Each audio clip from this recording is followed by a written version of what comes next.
안녕하세요. 오늘 뭐 읽지 맹수지입니다. 국회 도서관이 추천하는 새로 나온 책과 화제의 책을 만나보는 시간입니다. 상대의 가슴을 뒤흔드는 하나의 방법이 있자 인간 역사를 관통하는 단 하나의 무기, 바로 말인데요. 대가들의 화술 전략을 담은 책이 나왔습니다. 말의 원칙 살펴보시죠. 옛 속담에 말 한마디에 천냥빚 갚는다라는 말이 있죠. 그만큼 단순 명료하지만 사람의 마음을 움직일 수 있는 말의 원칙과 그 힘에 대해 이 책에서는 소개하고 있습니다. 세계적인 기업 구글의 창업자인 레리 페이지와 세르게이 브린은 모든 이용자가 세상의 모든 정보를 공짜로 유용하게 사용하도록 한다는 한 문장으로 투자자들의 마음을 매료시켜 지금의 구글을 존재하게 만들었죠. 억만장자 기업인인 리처드 브랜슨은 우리는 모두 꿈을 꾸고 다른 사람들도 꿈을 꾸도록 북돋아야 한다며 꿈을 꾸는 사람들에게 야망과 희망을 가져다 줬습니다. 그 외에도 돈, 권력이 넘쳐나는 물질 만능 시대에 가장 중요한 건 사람, 그리고 그것을 이끄는 힘은 결국 말에 있다는 것을 시사하고 있는데요. 책 한 권에 담겨진 특별한 말의 원칙을 하나씩 찾아내 일상에서는 풍성한 대화를, 일에서는 더 나은 성과를 만들어가는 건 어떨까요? 이번에는 말 한마디로 압축된 세계사를 살펴볼까요?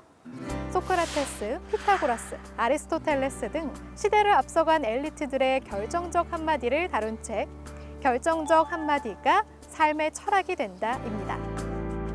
다들 한 번쯤 들어봤을 말이죠. 빵이 없으면 케이크를 먹으면 된다. 이 말은 무능한 정부를 비난하는 혁명 세력이 민중을 동요시키기 위한 프레임으로 만든 이야기라고 하는데요.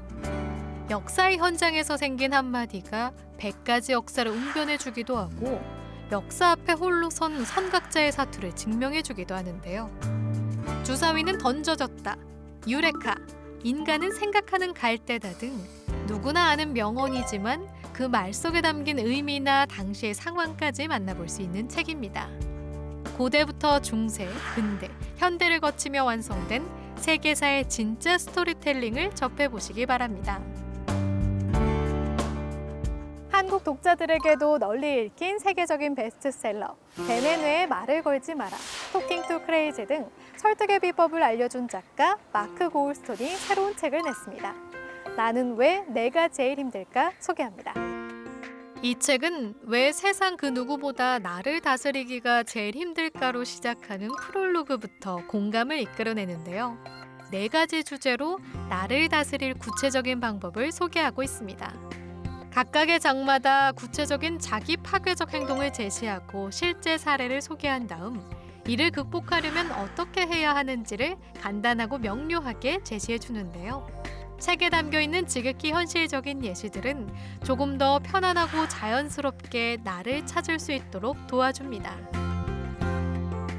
옛사람들의 흥미로운 삶을 들여다볼 수 있는 책을 소개합니다.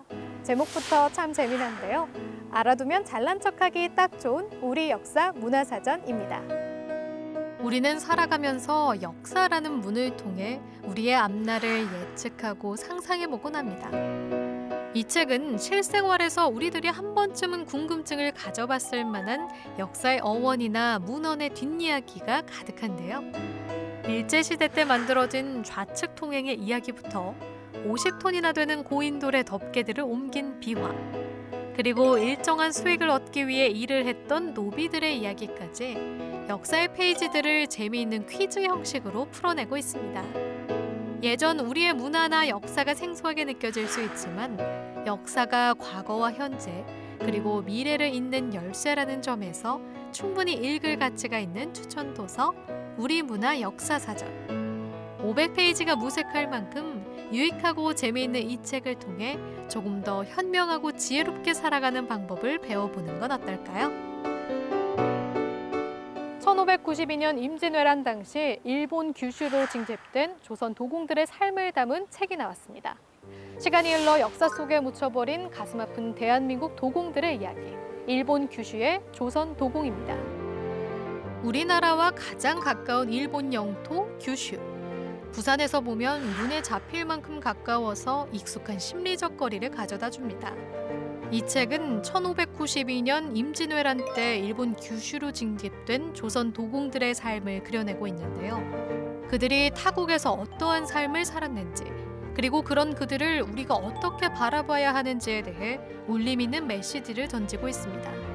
전쟁이 이어졌던 7년이란 시간보다 더 오랜 세월을 고통 속에 보내야 했던 조선 도공들은 당시 나라를 잃은 민족인 동시에 조선의 문화를 일본에 전파한 주역이기도 했는데요. 안타깝게도 역사 속에서 잊히며 우리나라와 일본, 양국의 낯선 이방인으로 남겨지고 말았습니다.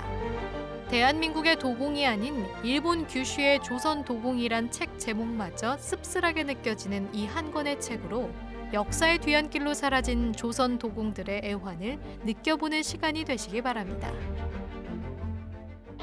오늘 소개한 책 흥미롭게 보셨나요? 국회방송 홈페이지에서 다시 보실 수 있습니다. 그럼 저는 다음 주에 새로운 책으로 다시 찾아올게요.